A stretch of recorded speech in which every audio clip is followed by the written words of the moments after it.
I never thought betrayal could feel like this.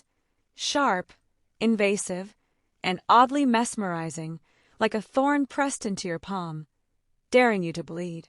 It wasn't the act itself that shattered me, but the person responsible. I lay in the darkness, my mind replaying every word, every glance I had overlooked. Did I miss the warning signs? Or was I simply too eager to believe in the illusion of family harmony? The moment I realized the truth, I couldn't decide what scared me more, the audacity of his actions or the thought that I had let it happen. It was the kind of betrayal that didn't just destroy trust. It uprooted your sense of self, leaving you to wonder who you had become in its shadow. And now, staring into the past I had desperately tried to ignore, I was left with only one question. How had it come to this? My name is Lauren, and I've spent most of my adult life trying to piece together a family from fragments. I married Tom 8 years ago, a man 10 years my senior, whose quiet charm and steady nature felt like a safe harbor after the chaos of my 20s. He came with baggage, of course, don't we all? But his came in the form of a teenage son, Jake, from his first marriage. Jake was 17 when I first met him, a sullen, wiry boy with sharp features and eyes that seemed too old for his face. I remember the awkward dinners and the stilted conversations, the way he'd look at me like I was an intruder in a world he hadn't invited me into. But over time, things softened. I learned to read between his silences, and he learned to let me in just a little. By the time Jake turned 22, we had settled into a rhythm, one that felt almost natural. He was in college now, studying architecture, and his visits home were infrequent but welcome. Tom and I would host Sunday dinners, and Jake would share stories of his projects and late-night escapades. Tom beamed with pride, and I felt a quiet satisfaction watching them rebuild the bond that had frayed after his divorce. Our home, a modest 2-story house nestled on the edge of a small New England town, was my sanctuary. The creak of the wooden floors, the faint scent of lavender from the diffuser in the living room, the hum of the fireplace in winter. It was the life I had always imagined but never thought I'd have. But there were cracks in the foundation, ones I tried to ignore. Tom worked long hours as a corporate lawyer, and though he provided generously, his presence at home was fleeting. We communicated in quick exchanges, our conversations often overshadowed by his exhaustion. I told myself it was temporary, that things would settle once he retired. Then there was Jake. He had grown into a man broad-shouldered, confident, and disarmingly charismatic. He had a way of commanding attention without trying, his laugh contagious, his words deliberate. Sometimes I'd catch myself watching him too closely, a flicker of something I couldn't name stirring inside me. I dismissed it as admiration, a maternal pride that blurred the lines of my role in his life. It wasn't until one particular evening, when Tom was away on a business trip, that the dynamic in our household shifted. Jake had come home for the weekend, and we found ourselves alone in the kitchen after dinner. The air between us felt different, charged, heavy with dull, unspoken things. That night, something began that I couldn't have foreseen, and yet, in hindsight, seemed inevitable. That evening lingered in my memory like the scent of rain before a storm, subtle, almost comforting, until it became impossible to ignore. It started innocently enough. After dinner, Jake offered to help me clean up. I remember how his hand brushed against mine as we reached for the same glass, how I laughed nervously and pulled back too quickly. "You don't have to do this, you know," I said, trying to fill the silence. "You're a guest here." Jake smirked, leaning against the counter. "I think I've graduated from guest status, don't you? I mean, this is still home, sort of." His words felt heavier than they should have, but I nodded, focusing on the task at hand. As I rinsed the dishes, I became acutely aware of his presence. How close he was standing, the warmth radiating from him. It was unsettling, but I told myself I was imagining things. "You seem different," he said suddenly, his voice softer now. I glanced at him, confused. "Different how?" He shrugged, his eyes searching mine. "I don't know. You seem lonely." The word hit me harder than I expected. I paused, the water running over my hands as I stared into the sink.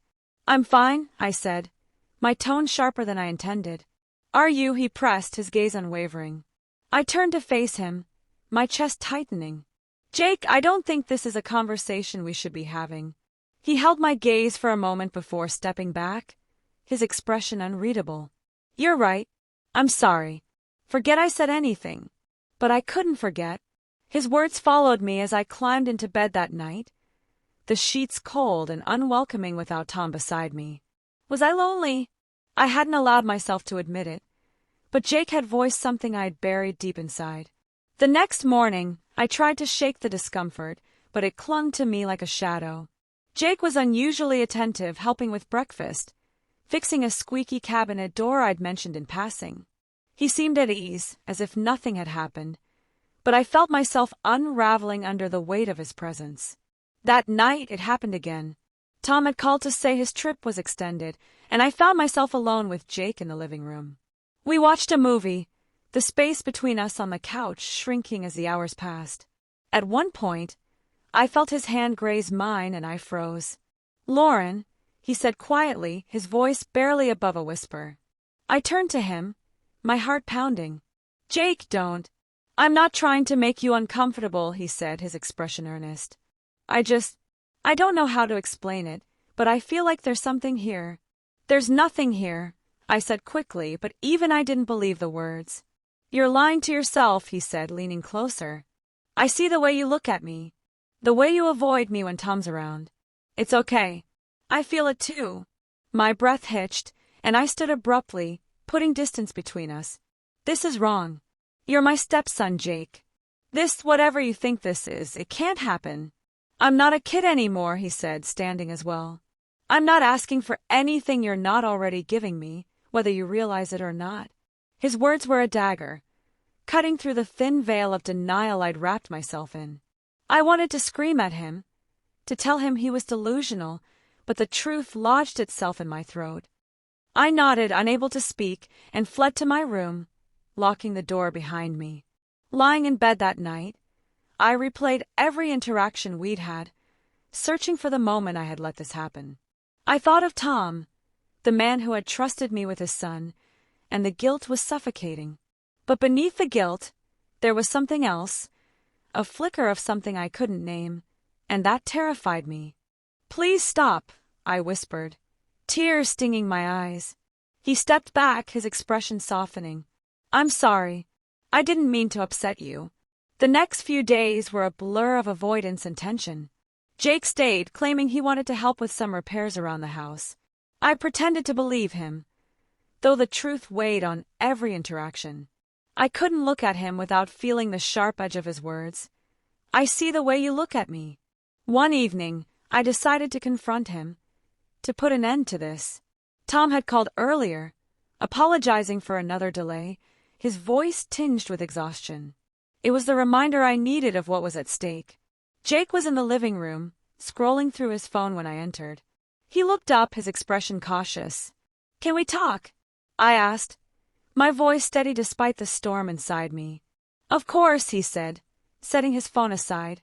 I sat across from him, the space between us feeling like a chasm. Jake, this tension between us, it has to stop. Whatever you think is happening, it's not real. It's a mistake. His jaw tightened, and he leaned forward, resting his elbows on his knees. A mistake? You're telling me I imagined all of it? The way you linger when I'm near, the way your voice softens when you talk to me? I'm not crazy, Lauren. My heart raced, but I forced myself to stay composed. You're misinterpreting things. I care about you, Jake. I've tried to be a good stepmother, but that's all this is. No, he said firmly, his voice rising. You're lying. To yourself, to me, to Tom. You think I don't notice how unhappy you are? How distant you and my dad have become? You're lonely, Lauren, and so am I. And maybe it's wrong, but we found something in each other. The words hung in the air, heavy and irrevocable. I opened my mouth to protest, but the truth was, his words struck a chord I couldn't ignore. I love your father, I said, my voice breaking. I made a commitment to him, to this family. Whatever I'm feeling, it doesn't matter. It does matter, Jake said, his tone softening. You deserve to be seen, to be wanted. And he stopped, his voice catching. I know this isn't simple, but I can't pretend I don't feel what I feel. I stood, my hands trembling. This can't happen. I won't let it. Before I could leave, he stood too, blocking my path. I need you to hear me, Lauren. I'm not asking you to choose me or betray him. I just want you to be honest with yourself. If you can look me in the eye and tell me you feel nothing, I'll walk away. His words were a challenge, and I felt my resolve crumbling. Slowly, I raised my eyes to meet his. He was so close, his face etched with vulnerability, and for a moment, all the boundaries blurred. Jake, I whispered, my voice trembling with the weight of my emotions. But before I could say more, the front door opened. Tom's voice called out, Lauren? Jake? I'm home. The sound jolted me back to reality like a slap to the face. I stepped back, my heart pounding. Jake's expression hardened, and he nodded once, retreating to his room without another word. Tom entered the living room, his briefcase in hand, and a tired smile on his face. Hey, everything okay? I forced a smile, the weight of what had just happened threatening to crush me. Yeah, everything's fine. But it wasn't fine. In that moment, I realized that the line between love and betrayal is razor thin, and I was teetering on its edge. That night, I lay awake beside Tom, the weight of everything pressing down on me like a suffocating blanket. His steady breathing filled the room, a reminder of the life we'd built together, a life I was now questioning. Jake's words haunted me, not because they were wrong, but because they held a kernel of truth I didn't want to face. The next morning, Jake left early without saying goodbye. I watched from the kitchen window as his car disappeared down the driveway, a mix of relief and sadness settling over me. His presence had stirred something inside me, something raw, unsettling, and undeniably real. But as much as I wrestled with the emotions he had unearthed, I knew what I had to do. Tom deserved my loyalty. He had always been there for me, even when his work pulled him away. And yet, a part of me mourned the unspoken connection I shared with Jake, the fleeting sense of being truly seen. It was a part of myself I hadn't realized I'd lost, a part one wasn't sure I could ever reclaim. Weeks passed, and the tension eased, though the memory lingered like a bruise that refused to fade. Jake texted me occasionally, short and polite messages that carried none of the weight of our last conversation. I responded in kind, careful to keep my distance, but my heart ached with every interaction.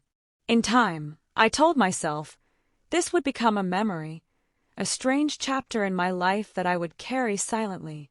The guilt and longing would dull, replaced by the steady rhythm of routine. But late at night, when the house was quiet and Tom was asleep beside me, I would replay those moments with Jake and wonder, was it loneliness that had drawn us together? Or something deeper, something neither of us could name? Life is complicated, messy, and full of contradictions. We make choices, not because they're easy but because they're right, or at least the closest thing to right we can find in the moment. And so I chose to stay, to honor my vows, my family, and the version of myself I wanted to believe in. But the echoes of that night remain, a reminder of the fine line between desire and duty, between the life we live and the one we dare not pursue.